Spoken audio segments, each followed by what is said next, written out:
since the two circuits and two currents are the same, therefore we can assume that the mutual inductance between the coil 1 and 2 are equal.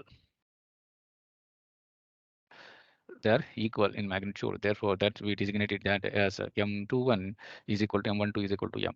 The mutual inductance M is measured in Henrys, and it is in general is given by this formula. That is actually the mutual inductance is given by M is equal to, suppose if you want to find the mutual inductance M12, that is what M12. M12 is the mutual inductance um, inductance of on coil 1 due to coil 2. So the mutual inductance on coil 1 due to coil 2 means what? So you have to M12 should have number of turns must be in the coil 1. That is, if it is subscript 1, then N must be the coil 1, and this must be d phi 2 1 by di2. Sorry, di2. So like this is as far as the M12 is concerned. N1 into change in flux due to the change in current in the flux linkages in the coil 2 due to the flux linkages in coil 2 current, right? So likewise, you have to write the expression for M12 and M21. Now, in general, if the change in flux to the change in current are equal, then therefore we can write it that here like this in this. Now let us we derive the expression for the coefficient of coupling or magnetic coupling coefficient, we can call it as. That is the mutual inductance, how the two coils are magnetically coupled. This coefficient of coupling will tell you that information.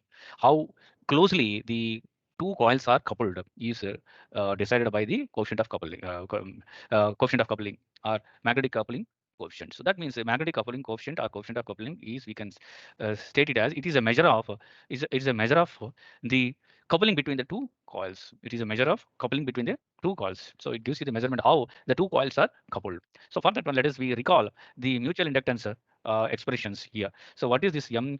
M is given by N2 into K1 into phi1, where this M is the M21 is the M21. That is mutual inductance on coil 2 due to coil 1. Due to coil 1. Therefore, since the mutual inductance on coil 2 due to coil 1 you have written, so therefore the number of turns must be coil 2 you must do, right?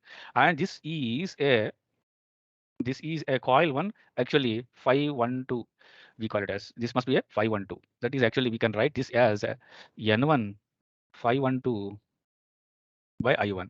I1 is the current in the coil 1, and 512 is the flux linked with the coil 2 by the coil 1 flux. So the amount of flux linked with the coil 2 by the coil 1 flux. Therefore, I write that 512 is the fraction of total flux produced by the coil 1. Therefore, I call it as K1 into phi1 is the fraction of total flux produced by the coil 1 linked with the coil 2. This is the 512, and that 512 we have substituted here as K1 into phi1, that is. And similarly, when you take the mutual inductance M12, so M12 is the mutual inductance on coil 1 due to current flowing through the coil 2. So therefore, the mutual inductance on coil 1, when you are talking, then therefore you must substitute the number of turns must be coil 1, and this is the flux, is the flux part of the total flux, which we called as phi 21. This is phi 21, and this phi 21 we define it as, it is the phi 21 is the flux linked with the coil 1 produced by the coil 2. Coil 2 flux, but part of the coil 2 flux will be linked with the coil 1 only, and that part of the coil 2 flux linked with the coil 1, we represent it as like this expression. Phi 21 is equal to K2 times phi 2, where phi 2 is the flux produced by the coil 2, and where K2 is a factor, is a constant. That is, therefore, this multiplication will give you the factor or the portion of the total flux produced by the coil 2 linked with the coil 1. That we have represented is phi 21, and this phi 21 we have represented here. So actual formula is M is equal to N1 phi 2 by I2. ఇది M12. అలాగే M21 మాట్లాడితే N21 is N2 by N2 into 512 by I1. So if I12 place లో, then we have substituted that here. See here, the 512 place లో, మనం 512 place లో we have substituted K times 5 1. And similarly here, N1 we పెట్టాం, and I2 we have here. Therefore, phi 2 ni we have defined it as uh, uh, this flux as actually this is phi 21, and this is phi 12, right? So this phi 21 we have defined it as K2 phi 12, and that we have substituted here, right? So likewise, the M12, M21 and M12 are represented. Therefore, multiplying these two expressions, and in the previous slide we have assumed that since the I1 is equal to I2, since the currents, if you assume it as I1 is equal to I2, therefore M12 is equal to M21 is equal to M. Same. Therefore, if you multiply these two expressions, then what will get M into M? M into M is equal to, this is N2 K1 phi1 by I1, and this is N1 K2 phi2 by I2. Now, if you rewrite this equation, you will get on the left hand side, you will get M square here. And in the right hand side here, you have K1 constant and K2 also constant we brought here. And then we have here, if you rearrange this equation, taking this as one whole, N1 primary quantities, that is coil 1 quantities at one side, even the coil 1 quantities, and coil 2 quantities అన్ని ఒక చోటకి పెట్టాం అనుకోండి, coil 2 quantities. So coil 1 quantities at one side and coil 2 quantities are at one another side. When we keep it them like this, then the M square expression would be like this. Then if you closely look at that, N1 phi1 by I1, we have already defined it as the self inductance of coil 1, and that we can represent as L1. And similarly, N2 phi2 by I2 will be the self inductance of the coil 2, and we have designated that as L2. Therefore, substitute in place of this L1, and in place of this you substitute L2. Right, substitute this L1 there and substitute your L2 there. Then when you substitute those two quantities, what you will get, your expression will become M square is equal to K1 K2 into L1 L2. Now from that I can write this as M is equal to, if you remove this square, then square root of root over K1 K2 into L1 root over L1 L2, and this root over K1 K2 I define it as a constant. Since it is a constant, therefore your M is equal to, finally you will get M as,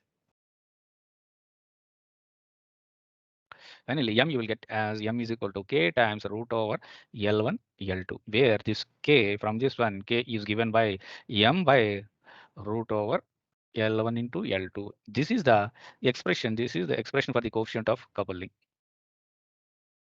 This expression would be the coefficient of coupling of two magnetic coils, right? So where K is called the coefficient of coupling here. Then this already I told you, the coefficient of the significance of coefficient of coupling is, it is a measure between the magnetic coupling between the two coils. It is a degree of measurement between the how closely the two coils are coupled. So the general range of K would be 0 to 1. And if K is equal to 0, if K is equal to 0 means the value of the coefficient of coupling, if it is 0, the two coils are not coupled, and there is no coupling between the two coils. And when K is equal to 1 means the two coils are perfectly coupled, we can say. And when K is less than 0.5 means that the two coils are loosely coupled, we can say. And when K is greater than 0.5, that is when K is greater than 0.5 means what? When the value of K is between 0.5 greater than K1, if that is this is the condition. And the two coils are tightly coupled, we can say. So this is how we can differentiate the coupling between the two coils using this coefficient of coupling. So K depends on the closeness of two coils and their core, their orientation, and the windings. So the value of K is, this coefficient of coupling is depends on the closeness of two coils. This is first parameter which influence the value of the K, and the core, type of the core material you use, the orientation of the core, how they have been placed, right, and their winding also. And there are four factors which influence the coefficient of coupling value, and these four factors are given by the closeness of two coils, their core, their orientation, and their winding. The coefficient of coupling, we have derived it already, is given by this expression, or this expression we can generally use it, right?